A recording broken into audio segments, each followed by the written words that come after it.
Hello everyone, this is Vaibhav here and I welcome you all to my YouTube channel.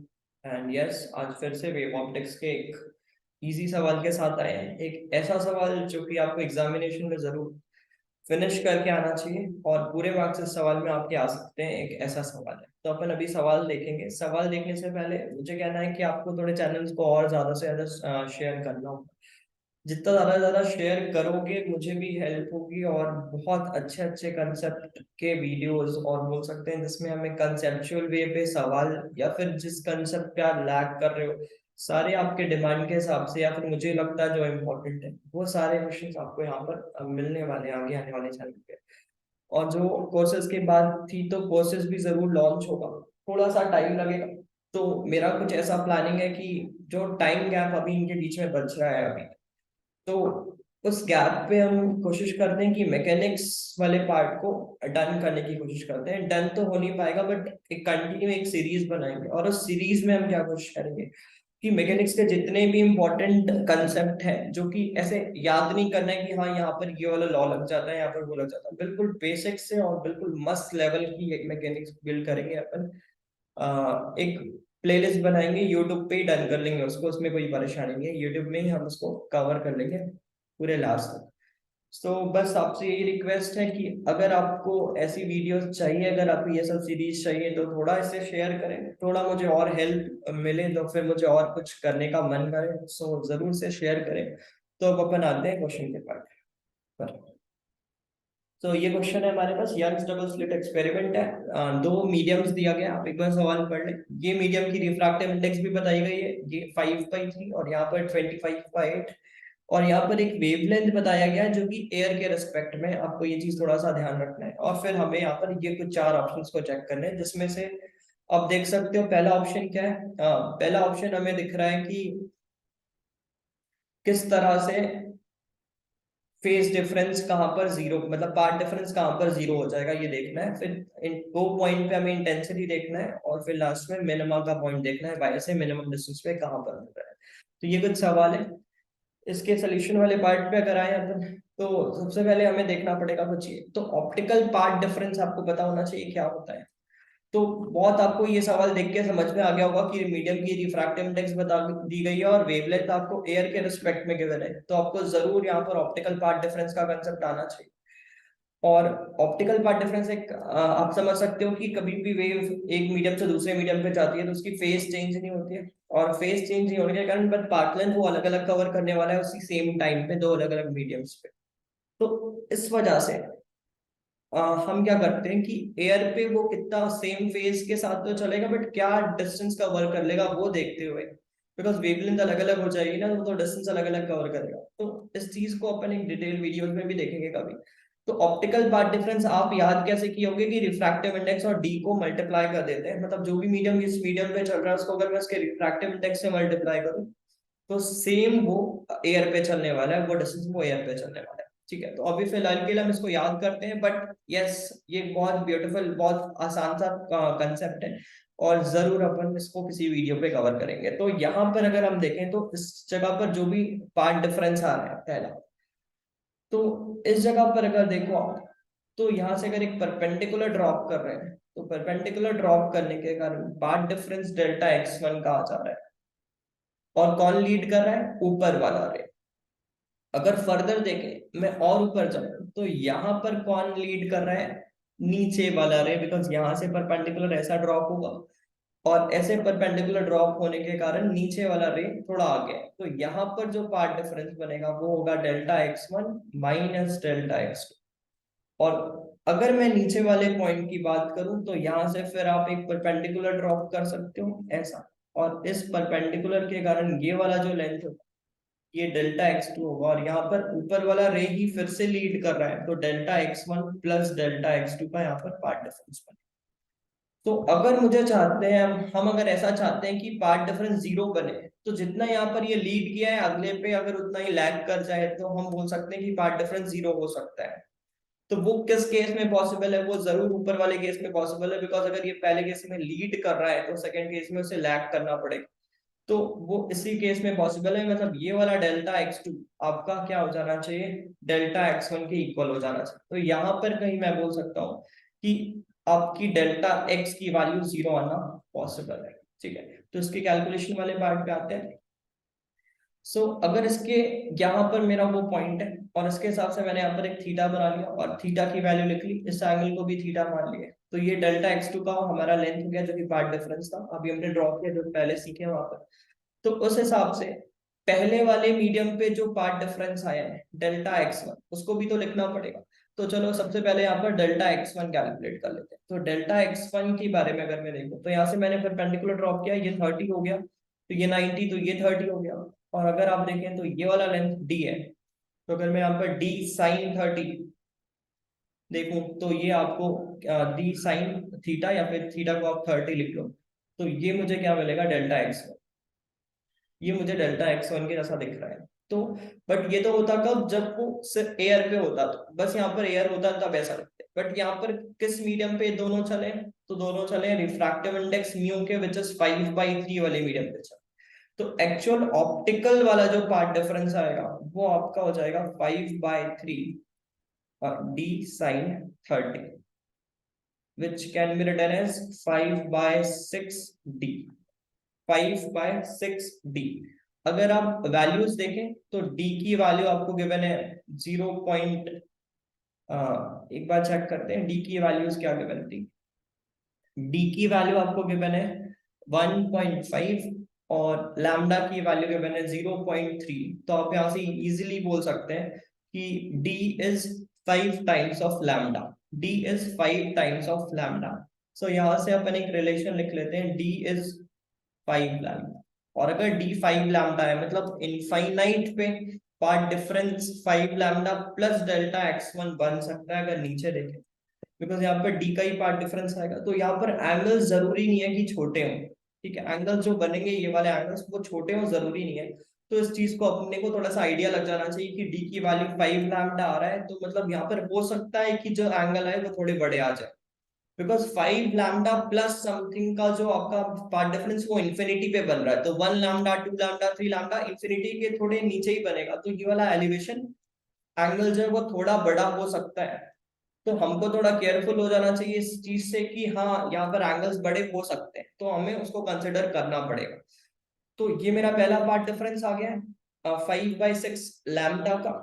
और अगर 5/6 lambda का पहला path difference है तो फिर आगे आते हैं और समझते हैं कि क्या करना चाहिए।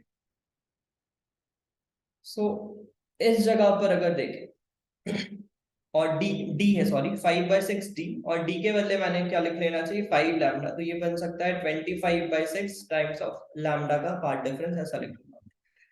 अब सेकंड वाले पार्ट डिफरेंस के लिए अगर हम, तो ये पहला वाला टर्म वही बन रहा है 25/6, और फिर हमने यहाँ पर d/2 था, अगर मैं यहाँ पर देखूं तो डेल्टा एक्स वन की वैल्यू, तो ये डी साइन 30 था, तो बिल्कुल ठीक है 25/6 लैम्डा का टर्म बन जाएगा यहाँ पर।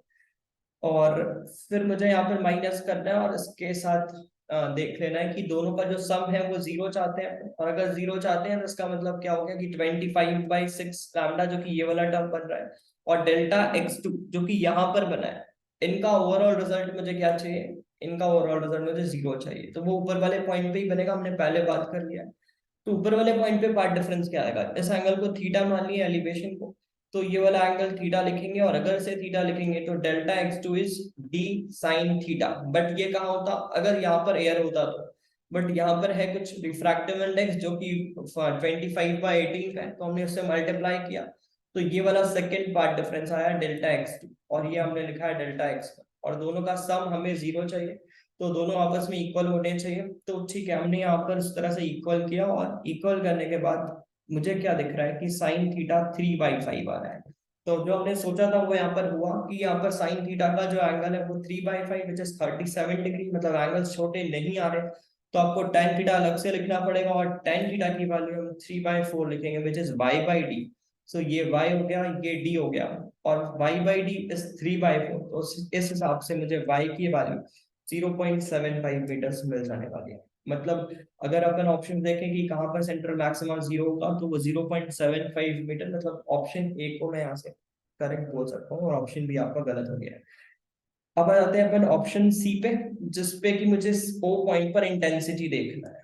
तो हाँ, आसान है ये, ओ पॉइंट पे इंटेंसिटी देखना है। इंटेंसिटी के लिए क्या चाहिए होगा?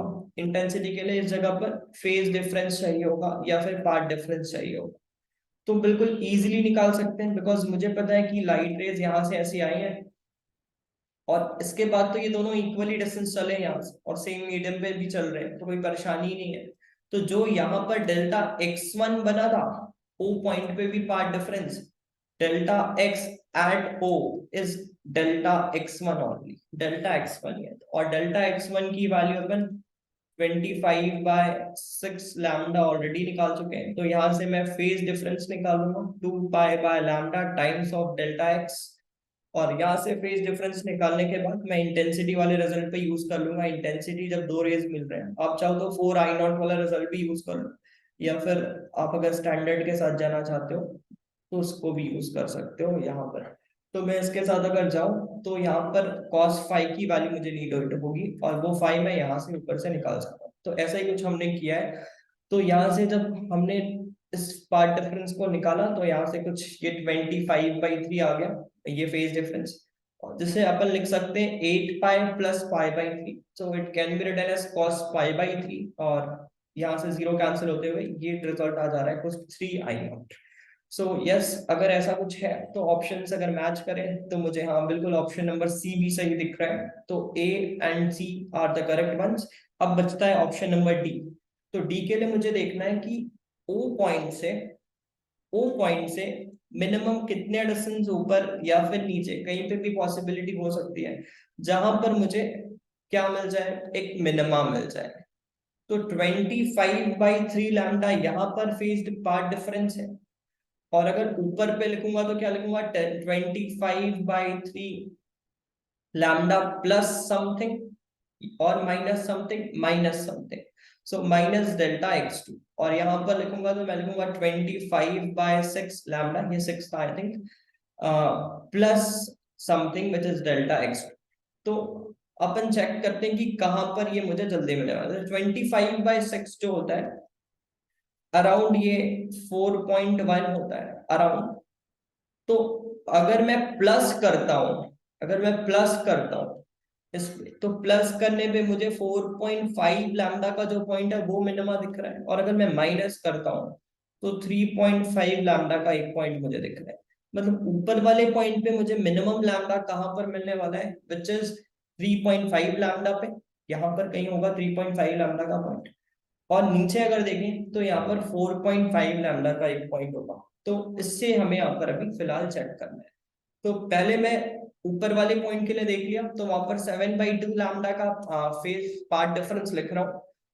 तो वो कैसे आएगा, ये पहला वाला पार्ट डिफरेंस, दूसरा वाला पार्ट डिफरेंस, और दोनों को माइनस कर रहे हैं ऊपर वाले पॉइंट के लिए, और ये मिलके हम क्या लिख रहे हैं, 7/2 लैम्डा। और इसको जब अपन सॉल्व कर रहे हैं तो मुझे यहाँ पर साइन थीटा की वैल्यू कुछ ऐसे मिल रही है, और साइन थीटा आप देख सकते हो कि बहुत छोटा है, 1 से काफी छोटा है। तो यहाँ पर मैं tan थीटा के भी इक्वल लिख सकता हूँ इस पर्टिकुलर इंक्लिनेशन पे। जहां पर आपका सेंट्रल मैक्सिमा था वो तो बहुत ऊपर बना था, तो उसके लिए मैं नहीं लिख सकता था, बट यहाँ पर लिख सकता हूँ। तो अगर यहाँ पर लिख सकता हूँ तो y/d के इक्वल लिख सकता हूँ tan थीटा को। और tan थीटा की वैल्यू कुछ आ रही है 0.096, बिकॉज साइन थीटा की वही वैल्यू है। तो y की वैल्यू कुछ आ जा रही है 96 mm के आसपास, अगर पॉइंट ऊपर लूँ तो। अब मुझे नीचे भी लेना पड़ेगा और चेक करना पड़ेगा, और नीचे के लिए पार्ट डिफरेंस सबसे यहाँ पर अगर 25/6 लैम्डा था विच इज अराउंड 4.1, तो यहाँ पर नीचे कहीं 4.5 होगा सबसे मिनिमम। तो वो 4.5 को मैंने 9/2 लिखा है, और इसके हिसाब से मैंने प्लस करते हुए इसको सॉल्व किया, तो मुझे ये λ/3 आया ओवरऑल सॉल्व करने पे। तो साइन थीटा की जो वैल्यू आ रही है यहाँ से वो कुछ आ जा रही है 18/25 इंटू 3। आप इसको सॉल्व करके देख सकते हैं, ये स्टेटमेंट बस आपको समझना है, बिकॉज नीचे जो पहला पार्ट डिफरेंस है और दूसरा पार्ट डिफरेंस है दोनों ऐड हुए, और दोनों ऐड होके मुझे क्या चाहिए, 9/2 लैम्डा। तो यहाँ से मैं थीटा की वैल्यू दे रहा हूँ, देख रहा हूँ, और थीटा फिर से मुझे छोटा दिख रहा है, और ये वैल्यूज आ रही है कुछ 0.048 which is around 48 mm, because ये साइन थीटा और मैं से tan थीटा के इक्वल लिखते हुए 0.48 मीटर्स आ रहा है, इसको मैं लिख सकता हूँ 48 mm पे मुझे दिखने वाला है। और पीछे क्या आया था, 96 mm के आसपास कुछ आया था। तो यस, मैं बोल सकता हूँ मुझे नीचे वाला जो पॉइंट है, वो ओ से थोड़े नीचे पे जो पॉइंट है, यहाँ पर मुझे जो मिनिमा है वो पहले मिलेगा एज कम्पेयर टू ऊपर। तो वो डिस्टेंस क्या होगा, 48 mm। तो अगर यहाँ से अपन देखें ऑप्शन मैच करें, तो यस, मुझे ऑप्शन डी भी यहाँ पर मैच होता हुआ दिख रहा है। So this is all about the question. ऐसा सवाल था ये। तो सही ऑप्शन अगर यहाँ पर टिक करें तो A, C and D are the correct options. तो अगर आपको ऐसे और वीडियोस चाहिए, और अगर आपको ये वीडियोस पसंद आ रहे हैं, तो जरूर मुझे एक बार कमेंट सेक्शन में बताएं कि कैसा लगा आपको वीडियो। तो फिर आते हैं अगले वीडियो के साथ, मिलते हैं अगले वीडियो पे। Thank you.